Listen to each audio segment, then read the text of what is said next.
Hello मेरे दोस्तों, कैसे हैं आप देख रहे हैं अपना channel DAV study with Prince. और दोस्तों, आज मैं आपको दूंगा हमारे हिंदी के ज्ञान सागर के पाठ 12 पौधों के पंख का प्रश्न उत्तर। मैं आज आपको 2 चैप्टर या 3 चैप्टर का दे दूंगा। दोस्तों, पाठ में से अभी मैं आपको दिखाऊंगा मेरी गैलरी में से।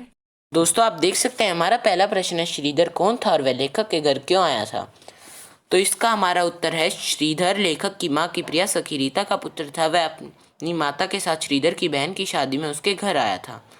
तो दोस्तों, ये हमारा पहला प्रश्न होता है। अब हमारा दूसरा प्रश्न है, लेखक को श्रीधर से जलन का अनुभव क्यों हो रहा था। तो उत्तर है, लेखक को श्रीधर से जलन का अनुभव हो रहा था क्योंकि श्रीधर के पास ऐसे बहुत से गुण थे जो हमउम्र होने के कारण लेखक के पास नहीं थे।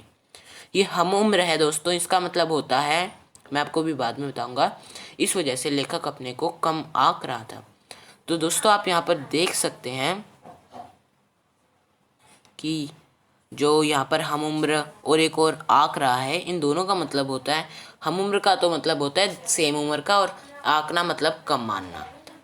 दोस्तों, हमारा तीसरा प्रश्न अब यहीं पर आएगा कि श्रीधर को देखकर लेखक को अपने ऊपर झुंझलाहट क्यों रही थी। श्रीधर को देखकर लेखक को अपने ऊपर झुंझलाहट हो रही थी क्योंकि श्रीधर भी उसी की उम्र का था, पर वह उससे ज़्यादा वजन उठा सकता था, ज़्यादा ऊंचा उछल सकता था, उससे ज़्यादा ताकतवर था और उससे ज़्यादा दूध भी पी सकता था। तो दोस्तों, यहाँ पर उसी की उम्र का है, मतलब हम उम्र है। तो आप समझ गए ना, आपको अब तो समझ आ ही गया होगा हम उम्र का क्या मतलब होता है। तो दोस्तों, अब यहीं पर हमारा चौथा प्रश्न आता है, पूरा चांद चमकता हुआ देखकर लेखक को मन में क्या विचार आया। तो उत्तर है, पूरा चांद देखकर लेखक के मन में विचार आता है कि उसकी माँ उसे अकेले कहीं भी नहीं जाने देती, पर चांद की माँ इतने बड़े आकाश में चांद को खुला घूमने के लिए छोड़ती हैं। तो दोस्तों, इस प्रश्न का उत्तर है, मतलब है कि चांद की माँ तो बिल्कुल भी नहीं डरती, पर उसकी माँ की यह सोच थी कि अगर वह दूसरे बच्चों में बाहर खेलेगा तो वह भी उनकी तरह बिगड़ जाएगा। तो दोस्तों, ये हमारे प्रश्न पाठ में से खत्म हुए। अब हम 5वां प्रश्न करेंगे, नीचे दिए गए कथन किसने कहे किससे।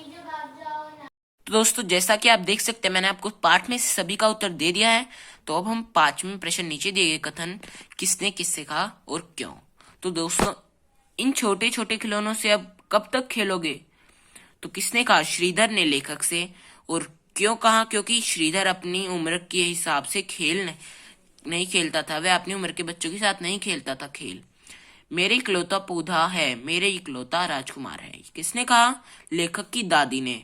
क्यों कहा, क्योंकि लेखक की दादी का इकलौता पोता था।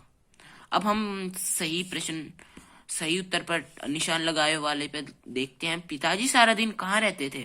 तो दोस्तों, इसका उत्तर है कचहरी। अपनी मजबूरी कान पर अनाड़ीपन पर किसे क्रोध आ रहा था, लेखक को आ रहा था दोस्तों। और लेखक सहमी सहमी निगाहों से किसको देखने लगा, तो किसको देखने लगा, श्रीधर को। दोस्तों, बातचीत के लिए तो कुछ इंपोर्टेंट है ही नहीं, आता ही नहीं हमारे पाठ में, तो अब हम सीधा भाषा के लिए आते हैं। तो दोस्तों, आप देख ही सकते हैं, विशेषण में आएगा आशीष छोटे और विशेष्य में आएगा सखी आशा आकाश।